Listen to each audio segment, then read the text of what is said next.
কোমরে রশি বেঁধে হাতে ধারালো দা দিয়ে গাছ ছেলে দিচ্ছেন। 10 থেকে 15 দিন পরে ছেলা স্থানে বাঁশের কঞ্চির নল বসিয়ে সংগ্রহ করবেন রস। এরপর সেই রস জ্বালিয়ে তৈরি করবেন খেজুরের গুড়।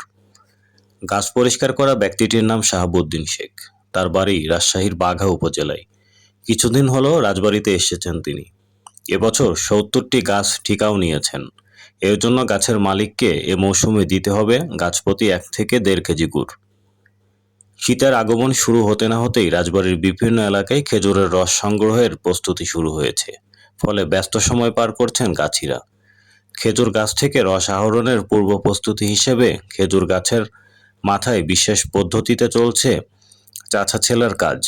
গাছিরা জানান, প্রথমে ধারালো দা দিয়ে খেজুর গাছের মাথার সোনালী অংশ বের করছেন তারা। 10 থেকে 15 দিন পর বাঁশের কঞ্চির নল বসিয়ে সুস্বাদু খেজুরের রস সংগ্রহ করে তা থেকে গুড় তৈরি করবেন।